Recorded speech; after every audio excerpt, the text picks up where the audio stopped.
بسم اللہ الرحمن الرحیم۔ پیارے بچوں، کینٹیب پبلشر کی طرف سے آپ کو خوش آمدید۔ پیارے بچوں، اردو کی کتاب کے دوران جو کتابیں آپ کے پاس ہونی چاہیے ان میں سب سے پہلے اردو جماعت 7، اس کے ساتھ ساتھ ریسورس پیک ہونا چاہیے تاکہ آپ اس کتاب کو اچھی طرح سے سمجھ سکیں اور مشکل سوالات کو اس کی مدد سے آپ حل کر سکیں، اور کتاب کو مزید اچھی طرح سے سمجھنے کے لیے آپ کے پاس سمر پیک بھی ہونا چاہیے۔ ڈیئر اسٹوڈنٹس، آپ کو اردو کی کتاب میں ایک بار پھر خوش آمدید کہتا ہوں۔ آج ہمارے پہلے سبق کا دوسرا حصہ ہے جس میں ہم حمد کی تشریح کریں گے اور آپ کو کچھ سوالات بھی دیں گے۔ سب سے پہلے دیکھتے ہیں پیارے بچوں آج کے ایس ایل اوز کو۔ تو آج جو ہم ایس ایل اوز پڑھیں گے ان میں سے پہلا ہے مصنف کے مقصود کو اپنے لفظوں میں بیان کر سکیں۔ تو اس کے لیے آپ نے حمد کی تشریح کو غور سے سننا ہے کہ ہم کس طرح حمد کی تشریح بیان کرتے ہیں، تاکہ آپ اس پر جب غور کریں گے تو آپ کو معلوم ہوگا کہ آپ کسی بھی مصنف کے مقصود کو اور اس کی بات کو اپنے لفظوں میں کس طرح بیان کر سکتے ہیں۔ دوسرا ایس ایل او ہے ہمارا نظم کو روانی، زیرو بم، لہجے، شدت اور رفتار کے ساتھ پڑھ سکیں۔ تیسرا ایس ایل او ہے نظم کے حوالے سے قافیہ اور ردیف کی پہچان کر سکیں۔ اگلا ایس ایل او ہے اسکول اور علاقے کی لائبریری وغیرہ میں جا کر کتب کا مطالعہ کر سکیں، لغت کا استعمال سیکھ سکیں اور مترادف الفاظ کو جملوں میں استعمال کرنا سیکھ سکیں۔ ان میں سے یہ ہیں تمہارے تمام ایس ایل اوز۔ ان میں سے ہم ان ایس ایل اوز کی مدد سے آج کا سبق پڑھیں گے۔ تو چلتے ہیں حمد باری تعالیٰ کی طرف۔ پیارے بچوں، آپ پہلے سمجھ لیں کہ حمد کسے کہتے ہیں۔ یاد رکھیں، ایک ہوتی ہے حمد اور ایک ہے نعت۔ حمد اور نعت میں فرق تو آپ کو بہت اچھی طرح سے معلوم ہو چکا ہوگا، اس لیے کہ ابھی آپ کلاس 7 میں ہیں اور یہ تو ہم کلاس 1 2 سے یہ بات پڑھتے آ رہے ہیں مسلسل۔ لیکن ایک مرتبہ پھر ہم اس کو دہرا لیتے ہیں کہ حمد اس نظم کو کہا جاتا ہے جس میں اللہ تبارک و تعالی کی صفات بیان کی جائیں یا اس کی تعریف کی جائے۔ اب ہم جتنے بھی اشعار پڑھیں گے اس حمد میں، آپ دیکھیں گے کہ ان تمام اشعار میں اللہ تعالیٰ کی تعریف بیان کی جا رہی ہے۔ تو چلتے ہیں حمد کی طرف۔ تو آپ نے بچوں حمد کو غور سے سننا ہے تاکہ آپ کو قافیہ اور ردیف کی پہچان بھی ہو اور آپ کو لہجے بھی معلوم ہو اور آپ کو درست تلفظ کا بھی علم ہو جائے۔ تو چلتے ہیں اشعار کی طرف اور ساتھ ساتھ ان کی ہم تشریح بھی کریں گے۔ پہلا شعر کیا ہے، آپ غور سے سنیں اور آپ میرے ساتھ مل کر پڑھیں، اور جہاں میں پڑھ رہا ہوں آپ وہاں پر انگلی رکھیں تاکہ آپ کا دھیان اسی حمد کی طرف رہے۔ تو پہلا شعر کیا ہے، تو خالق و ستار ہے، رحمان ہے یا رب، بندوں کی خطا پوشی تیری شان ہے یا رب۔ بہت پیارا شعر۔ اس میں اللہ تعالیٰ کی کچھ صفات کا بیان کیا گیا ہے۔ پہلی صفت کیا ہے، خالق۔ دوسری ہے ستار، یہ لفظ جو میں بول رہا ہوں آپ نے غور سے سننا ہے۔ تیسرا لفظ ہے رحمان، رحمان نہیں بولنا اس کو، رحمان۔ اگلا لفظ ہے خطا پوشی، اور اگلا ہے شان۔ یہ تو آسان سا لفظ ہے۔ تو اللہ تعالیٰ کی پہلی صفت کیا ہے، خالق۔ خالق کا معنی کیا ہے، جی پیدا کرنے والا یا تخلیق کرنے والا، دونوں ٹھیک ہے۔ دوسرا لفظ ہے ستار۔ ستار، تے کے اوپر کیا ہے، شد۔ ستار کا معنی ہے پردہ پوشی کرنے والا، عیب کو چھپانے والا۔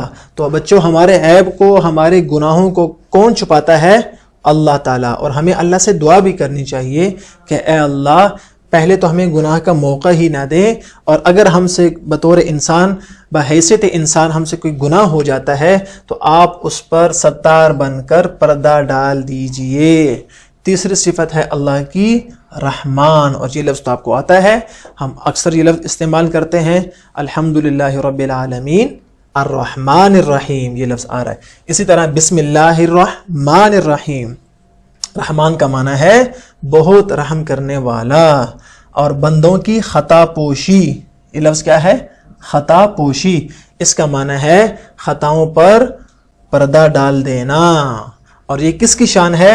تیری شان ہے یا رب. اور یہ صرف اللہ تعالیٰ ہی کرتا ہے. تو دیکھیں پہلے شعر میں شاعر نے اللہ تعالیٰ کی بہت پیاری صفات بیان کی ہیں. اگلے شعر کی جانب چلتے ہیں.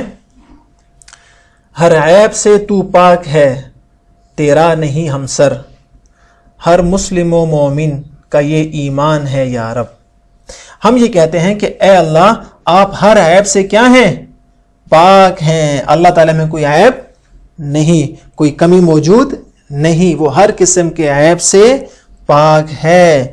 اور دوسری بات یہ بیان کی تیرا نہیں ہمسر، اللہ تعالیٰ کا کوئی برابر کا نہیں ہے، اللہ تعالیٰ کی طرح کوئی اور نہیں ہے، کوئی خالق نہیں، کوئی ستار نہیں، کوئی رحمان نہیں، کوئی بھی نہیں. تیرا نہیں ہمسر، ہمسر مطلب برابر کا. اللہ تعالیٰ کی طرح کوئی اور ہے؟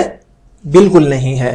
اسی طرح ہم سورہ اخلاص کے آخر میں کہتے ہیں نا وَلَمْ يَكُنْ لَهُ كُفُوًا أَحَدٌ، اے اللہ آپ کی طرح اور آپ کا ہمسر کوئی نہیں ہے. دوسرا مصرع ہر مسلم و مومن کا یہ ایمان ہے یا رب.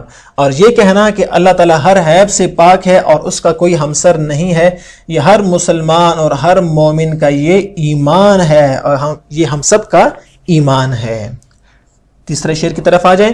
ماں باپ سے بھی بڑھ کے تجھے پیار ہے ہم سے، بندوں پہ کرم تیرا ہر ایک آن ہے یا رب. یہاں پر اللہ تعالیٰ کی ایک اور صفت بیان کی کہ اے اللہ آپ ہم سے ماں باپ سے بھی بڑھ کر پیار کرنے والے ہیں. آپ اتنا پیار کرتے ہیں ہم سے، اس لیے ہم کہتے ہیں کہ ہم بندوں پر، ہم انسانوں پر آپ کا کرم ہر ایک آن، آن کا مطلب ہے گھڑی، آن کا مطلب ہے گھڑی، یہ آن کا مطلب ہے وقت. ہم پر ہر وقت کس کا کرم ہے؟ اللہ تعالیٰ کا. بالکل. تو اب دیکھیں اللہ تعالیٰ ہم سے، ہمارے ماں باپ سے بھی بڑھ کر پیار کرتے ہیں. اور آپ نے وہ حدیث تو سن رکھی ہوگی نا کہ اللہ تعالیٰ اپنے بندوں سے 70 ماؤں سے زیادہ پیار کرتا ہے، 70 ماؤں سے زیادہ. تو دیکھیں یہ ہمارا ایمان ہے، ٹھیک ہے. اور یہ اللہ کا بہت بڑا کرم ہے جو کہ ہر ایک آن، ہر ایک گھڑی، ہر وقت ہم پر اللہ کا کرم ہے. اگلا شعر دیکھیں. ہر ذرہ خاکی تیری قدرت کا ہے شاہد، ہر ذرہ خاکی تیری قدرت کا ہے شاہد، کونین کی ہر شے تیری پہچان ہے یا رب. دیکھیں بہت پیاری چیز، بہت پیارا شعر ہے اور بہت اچھی طرح اس کو بیان کیا گیا ہے کہ اے اللہ ہر ذرہ خاکی، ذرہ کہتے ہیں چھوٹی سی باریک سی چیز کو، ہر ذرہ خاکی یعنی خاک کا، مٹی کا ہر ایک ذرہ وہ اللہ تعالیٰ کی قدرت کا گواہ ہے. شاہد کا مطلب کیا ہے؟ گواہ، جو گواہی دیتا ہے، ٹھیک ہے. اور کونین کی ہر شے تیری پہچان ہے یا رب. کونین کہتے ہیں تمام عالم، عالم کی ہر شے یعنی ہر چیز تیری پہچان ہے یا رب. یعنی اگر کوئی آدمی یہ کہے کہ ہم نے تو اللہ کو نہیں دیکھا، ہم اللہ کو کس طرح پہچان سکتے ہیں، تو ہم اس کو کہیں گے کہ کونین کی ہر شے سے، ہر چیز سے اللہ کی پہچان ہو جاتی ہے اور ہو سکتی ہے. یہ جو بڑے بڑے پہاڑ ہم دیکھتے ہیں، بڑے بڑے سمندر دیکھتے ہیں، سورج دیکھتے ہیں، یہ پوری کائنات کو ہم دیکھتے ہیں، بادل، بارش، پانی اور یہ جنگلات اور اتنی پیاری پیاری جگہیں، اتنی پیارے پیارے جانور اور انسان اور قسم قسم کے پھل اور پھول اور باغات، یہ سب چیزیں، ہر شے اس بات کی گواہی دے رہی ہے کہ اس پر کسی کی قدرت ہے اور اس کا کوئی خالق اور مالک موجود ہے. اسی طرح اگلے شعر کی جانب چلتے ہیں. محبوب ہدایت کے لیے خلق کو بخشا، محبوب ہدایت کے لیے خلق کو بخشا، یہ سب سے بڑا خلق پہ احسان ہے یا رب. سبحان اللہ. اس شعر میں شاعر یہ کہنا چاہ رہے ہیں کہ آپ نے اپنا محبوب، اس سے مراد کون ہے؟ یہاں پر الگ سے لکھتے ہیں محمد صلی اللہ علیہ وسلم. اللہ کے محبوب ہیں۔ تو اس شعر میں شاعر کہہ رہا ہے کہ یا اللہ آپ نے اپنا محبوب یعنی محمد مصطفیٰ صلی اللہ علیہ وسلم ہماری ہدایت اور رہنمائی کے لیے اس مخلوق کو بخشا۔ یہ ہے خلق، خلق کا معنی کیا ہے؟ مخلوق، یعنی جس کو پیدا کیا جائے، یعنی تمام انسان مراد ہیں۔ تو ہم اس بات پر اللہ کا شکر ادا کرتے ہیں، اور یہ اللہ تعالیٰ کا سب سے بڑا احسان ہے اس مخلوق پر، ہم تمام انسانوں پر، کہ اللہ تعالیٰ نے اپنے محبوب پیغمبر صلی اللہ علیہ وسلم کو ہماری ہدایت کے لیے ہادی بنا کر بھیجا۔ تو اس شعر میں شاعر اللہ کا شکر ادا کر رہا ہے کہ یا اللہ آپ کا شکر ہے کہ آپ نے محمد صلی اللہ علیہ وسلم کی امت میں ہمیں پیدا کیا، اور یہ بہت بڑی اللہ کی نعمت ہے۔ اس پر آپ بھی پیارے بچوں اللہ کا شکر ادا کیجئے۔ اور آخری شعر کی جانب چلتے ہیں۔ لکھتا ہے تیری حمد یہ ناچیز سکندر، یہ تیرا کرم ہے تیرا فیضان ہے یا رب۔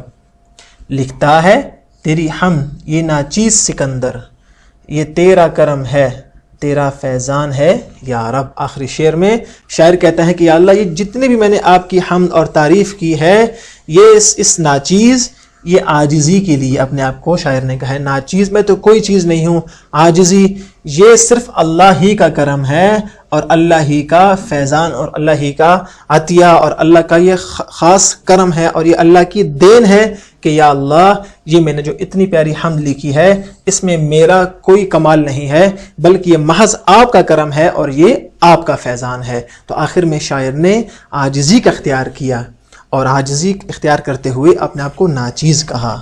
تو یہ دیکھیں کتنی پیاری حمد ہے سکندر لکھنوی صاحب کی جو ہم نے پڑھی، اور اس میں کچھ مشکل الفاظ کے معنی بھی آپ کو بتائے اور اس کی تشریح بھی۔ آپ کو اس سے مصنف کا مقصود بھی سمجھ میں آ گیا ہوگا کہ مصنف کا مقصد اللہ تعالیٰ کی صفات کو بیان کرنا، پھر اللہ تعالیٰ کی محبت کو بیان کرنا، پھر اللہ تعالیٰ کا شکر ادا کرنا کہ اس نے آپ صلی اللہ علیہ وسلم کی امت میں ہمیں پیدا کیا، اور آخر میں اپنی عاجزی کا اظہار کرنا۔ یہ ہے شاعر کا مقصود۔ اب یہ دیکھیں آپ نے مختصر اس طرح کر کے کسی بھی آپ نظم کا، حمد کا، نعت کا، یا کسی بھی مضمون کا آپ اسی طرح مقصود اپنے لفظوں میں بیان کر سکتے ہیں۔ آگے چلتے ہیں گھر کے کام کی طرف، لیکن میں یہاں آپ کی کچھ ہیلپ کر دوں گا۔ پہلا یہ ہے کہ آپ نے اس نظم کا مرکزی خیال بیان کرنا ہے، جو کہ 2 یا 3 لائن میں ہوتا ہے، 2 یا 3 سطروں میں آپ نے اس کا مرکزی خیال آپ نے بیان کرنا ہے۔ اور اس کی طرف آخر میں نے آپ کو اشارہ بھی دے دیا کہ شاید اس ہم نے کیا کہنا چاہ رہا ہے۔ اس کے بعد سوال نمبر 5 کی جانب آ جائیں۔ درج بالا فرمان باری کی تشریح کریں۔ جیسے میں نے آپ کو حمد کی تشریح کر کے دی، آپ نے اس کو پڑھنا ہے۔ اس سورہ آل عمران آیت نمبر 31 کا ترجمہ لکھا ہوا ہے، اس میں آپ صلی اللہ علیہ وآلہ وسلم کے بارے میں ایک بہت پیاری بات لکھی ہے۔ اس آیت کو آپ پڑھیں اور اس کی تشریح اپنے الفاظ میں کریں۔ سوال نمبر 6 کیا ہے؟ اگلا سوال، اس نظم سے رحمان کے ہم قافیہ اور ردیف ہم پچھلے لیکچر میں پڑھ چکے ہیں۔ آپ نے وہاں سے ہم قافیہ کی تعریف دوبارہ دیکھ لیں، اگر آپ کو یاد نہیں ہے تو آپ نے رحمان کے ہم قافیہ الفاظ بھی تحریر کرنے ہیں۔ اگلے سوال کی جانب آئیں۔ دیے گئے الفاظ کا تلفظ اعراب سے واضح کریں۔ تو میں آپ کے سامنے یہ الفاظ پڑھ لیتا ہوں، اس سے آپ کو اعراب کا خود بخود علم ہو جائے گا۔ پہلا لفظ ہے ستار، ستار، تے کے اوپر شد، میں نے آپ کو اشارہ بھی دے دیا۔ دوسرا لفظ ہے مسلم، اگلا لفظ ہے ہمسر، اگلا لفظ ہے عیب، عین کے اوپر زبر، کونین، خلق، اس کا معنی مخلوق آپ کو میں نے بتایا تھا، فیضان، یہ آپ کو سامنے میں نے پورا سوال میں نے خود ہی آپ کے لیے حل کر دیا ہے۔ سوال نمبر 8 کی جانب آئیں تو بہت آسان ہے، آپ نے ان کے مترادف الفاظ لکھنے ہیں، جیسے رب خدا، بندہ غلام، انسان عابد، اس طرح شے چیز، ہدایت رہنمائی۔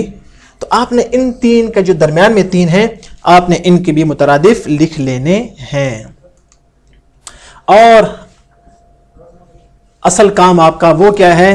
آپ نے در ذیل عبارت کو غور سے پڑھنا ہے اور خط کشیدہ الفاظ کے مترادف لکھ کر عبارت دوبارہ تحریر کرنی ہے۔ یہی عبارت آپ نے یہاں پر تحریر کرنی ہے، یہاں پر اسی طرح تحریر کرنی ہے، لیکن فرق کیا ہوگا؟ آپ نے ان الفاظ کے مترادف لکھنے ہیں، یہاں پر یہ الفاظ نہیں لکھنے، مطلب جانب نہیں لکھیں گے، طرف لکھ لیں گے۔ ٹہل رہا تھا، آہستہ آہستہ چل رہا تھا، سوچنا، شے کی جگہ آپ چیز لکھ لیں گے، اصول کی جگہ آپ قانون لکھ لیں گے، اور ان کی جگہ آپ اس روز، اس دن، غور کرنے، اسی طرح آپ نے یہی عبارت یہاں پر لکھنی ہے، اور جو الفاظ خط کشیدہ ہیں اس کے مترادف یہاں پر لکھ لینے ہیں۔ دیکھیں میں نے کافی ہیلپ آپ کی اس میں بھی کر دی ہے، تو آپ نے اس کو ضرور کرنا ہے، اور اگلے سبق سے پہلے آپ نے اپنے امی اور ابو کو یہ کام دکھانا ہے۔ تو بچوں یہ تھا ہمارا آج کا سبق، امید ہے کہ آپ کو ہم اس کی تشریح، مشکل الفاظ کے معنی، مترادف، ہم قافیہ الفاظ اور گھر کا کام ضرور سمجھ میں آیا ہوگا۔ انشاءاللہ اگلے سبق میں پھر ملاقات ہوگی۔ اللہ حافظ۔